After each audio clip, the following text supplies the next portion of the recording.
students, welcome to the class of digital communications. Today we are going to discuss the concepts of random variables and random process. So in the last class we have already seen the basic concepts of probability. We know that the probability or the concept of probability can be important for us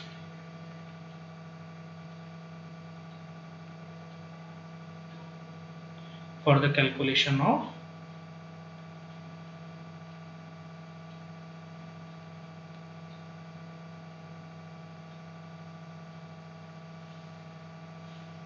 random signals, right? Random signals. So this is important for us. Today we are going to discuss the definition of random variable, which is a very important term whenever we study communication, or we know that whenever we want to analyze the communication system, this word comes into the picture, which is named as random variable. So what is random variable? Today we will try to understand the exact definition of this particular thing, random variable, right? So as we have already discussed, whenever we are having an experiment, then we can have, whenever we are having any experiment, then we can have several possible outcomes. For example, zeta 1, zeta 2, zeta 3, dash dash zeta k. These are the possible outcomes. This we have already seen, right? So we can have a sample space or experiment, and we can have some possible outcomes, right?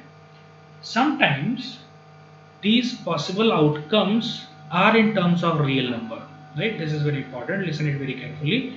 Sometimes these all possible outcomes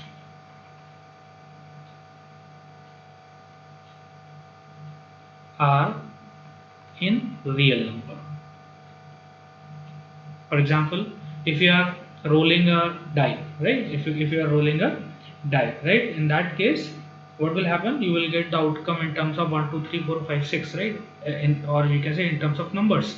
So in this example, if you are rolling a die, then in that case, you are having all the possible outcomes in terms of real number, right? But in some cases, you can perform experiment where the possible outcomes are not in the form of real numbers, right? For example, you can have example of tossing the coin. You can have the example of tossing the coin, right? If you are tossing the coin, the possible outcomes may be head or tail, and we know that these head and tails are not real numbers. These are not real numbers. And definitely, if we talk about mathematics, what we'll prefer that our all the outcomes should be in the form of numbers, so that we can easily calculate, we do calculations with the help of these numbers, right? Means some outcomes like heads and tails or outcomes in terms of some phrases or words, they cannot help us in the mathematical calculation. So for the purpose of mathematical calculation, what we want that every outcome should be in terms of real number. So if we are having experiment in which the numbers are coming in terms of real number, or the outcomes are coming in terms of real number, then no issue, right? Then no issue. But if you are having such kind of situation where our outcomes are not in terms of real number, then what we have to do? We have to map these outcomes in terms of real number, right? We have to map these outcomes into the real number, right? So this is the important thing which we should know. This is our objective, that if we should remember it, that if our outcomes are not real number, then what we have to do? We have to map these outcomes to the real axis or number, right? We have to assign the real number to these outcomes, and definitely we cannot assign any number to any outcome randomly. We have to have some fixed rule for it, right? we have to use some convenient rule for it, right? So rather than more specifically, we should write that we have to map the outcomes of these real number to the these outcomes to the real number using some convenient rule, right? Using some convenient rule. So for example, we are having a sample space which is having sample points like zeta 1, zeta 2, zeta 3 dash dash zeta k. In that case, what we have to do, we have to map these outcomes. For example, these outcomes are not in terms of real numbers, so what we have to do, we have to map these outcomes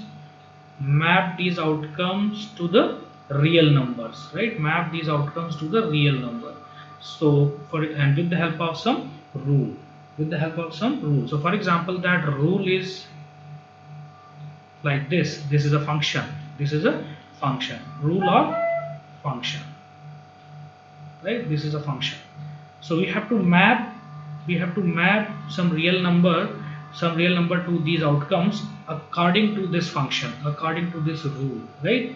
So this is important. So for example, we can map some real numbers to zeta 1, zeta 2 dash dash zeta k, like x1, x2, x3 dash dash xk, right? For example, these are the real numbers, and we have mapped these real number to this zeta 1 with the help of this function, right? So it means what? It means that this function is acting like a variable. This function is acting like a variable because it can take different values according to different outcomes, right? For example, for zeta 1, if we use this function for zeta 1, then this will give you x1 as output. If we use this function as a zeta for zeta 2, then the same function will give you the output x2, right? So it means that this particular function is acting like a variable, and because it can take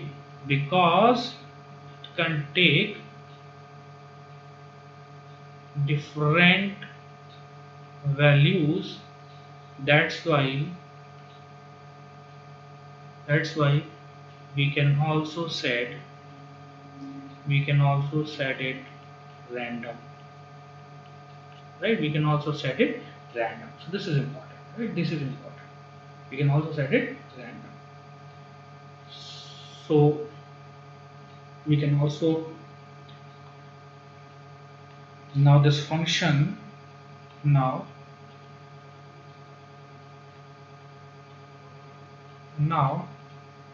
this function, that is x of dot, right? It should be represented by a capital Roman X, and it can be named as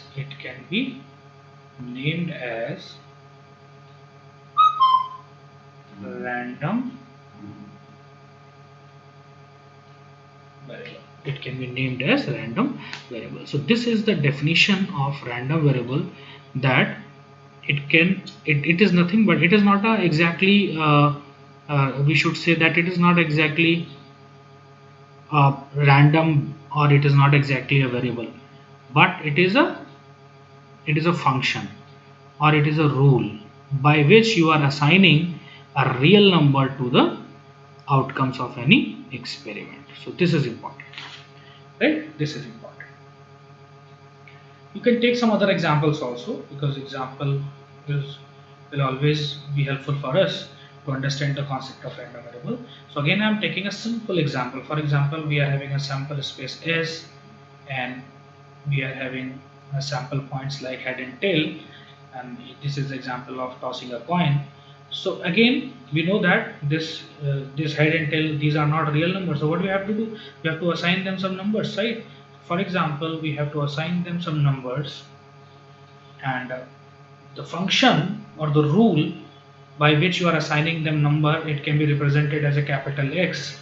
It can be capital X. So if your input is head, if your outcome is head, and you are applying this X, or the rule, right? This is the rule. And what is the rule? For example, the rule is that assign head to +1 and tail to -1. This is a rule, right? Whenever you are having head, assign +1. Whenever you are having tail, assign -1. So what will happen? Whenever the head is there, out, output will be 1. Whenever tail is there, the output will be -1. So these are the real numbers which you have mapped to these uh, outcomes, right? Which are not the real number. And for example, in general, you can say that this is x1 and this is x2. This is the x1 and x2 what we are talking about in the previous slide. For example, like this, right? So here you can see that this is x1, this is x2. x1 is -1, x2 is x2 is x1 is 1 and x2 is -1. How we are putting this x1 as 1 and x2 is -1? Because we have fixed the rule, right? And this rule is nothing but the random variable.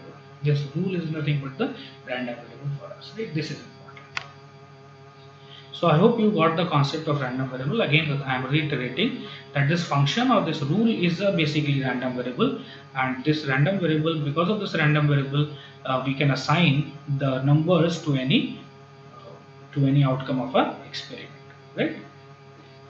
So definitely, if we talk about the types of random variable, they can have two types, because we can have a continuous distribution of sample space, as well as we can have finite or discrete distribution of sample space. On the basis of that, we can assign two types of random variable. We can have two types of random variable. One is continuous random variable, and second one is discrete random variable. So you can say that if we are talking about types of random variable, then we can say that one random variable can be continuous random variable, and the second random variable can be discrete random variable, right? So your sample space is continuous, then the random variable will be continuous. If the sample space is discrete, then the random variable will also be discrete, right? So you can take the example of an example, for example, rolling a die, right? Rolling a die, or you can have tossing a coin, right? All these examples are of discrete random variable. Why? Because their sample space will be discrete. For example, the sample space of a rolling a die will be 1, 2, 3, 4, 5, 6, and for tossing a coin, it can be either head or tail, right? So these are fixed outcomes. Whenever the outcomes or the sample points are finite, then you can say that the random variable which are you going to define will be discrete. And when your sample space is continuous, right? For example, the temperature measurement of any area, right? This can be a continuous random variable. Similarly, you can have the height measurement of a class, for example, right? And it will again be a continuous random variable. So in this fashion, you can have a continuous random variable as well as discrete random variable. So these are two popular types of random variable. And if you are talking about discrete random variable, we know that uh, in this random variable, the outcomes will be finite in number. Outcomes will be finite in number, right? Similarly, if we want to calculate the probability, we know that the probability of any random variable, right? So how we can define the probability of any random variable? So we can define that probability of random variable x at xi, right? So this is known as probability of random variable x at xi. What is the meaning of this? For example, you have already seen the sample space can be head or tail. Then you assign a random variable. Random variable tells that for head put 1, for tail -1, right? Now what is the probability that that 1 will occur, or what is the probability that -1 will occur, right? So we know that the probability will be half and half. We know that the probability will be half and half. But for example, in a general example, what we can say that we can find out the probability that random variable x is taking the value 1, right? Or what is the probability that random variable x is taking the value -1, right? So because x can take both values, 1 or -1. according to these outcomes. So what is the probability that a random variable x get the value 1 or the random variable x take the value -1? So this we have to calculate many times. So how we can represent it? We can represent it like this. That this is the mathematical notation to represent this concept, that the random variable x, what is the probability of random variable x at xi? Xi is the particular value, 1 or -1 or whatever, right? Or real number, right? This is what a real number which you have mapped, right? So we have to find out the probability of a random variable capital X to have this value xi, and on the basis of this probability we can decide that ultimately the random variable x is going to which value, is going to finally is going to get which value, right? For example, the final outcome will be 1 or the final outcome will be -1. So right, this we can find out with the help of this relationship, that is probability of random variable x for xi. So this is a very popular notation. We'll use this notation many times, right? So these we have done with the definition of random variable, the types of random variable, and how we donate the probability for any random variable that it should take a particular value. This is the formula for probability of random variable x at any value xi. So I am stopping here now. I hope the concept of random variable is clear to you, and we'll meet in the next lecture with some more concepts related to the random variable. Thank you very much.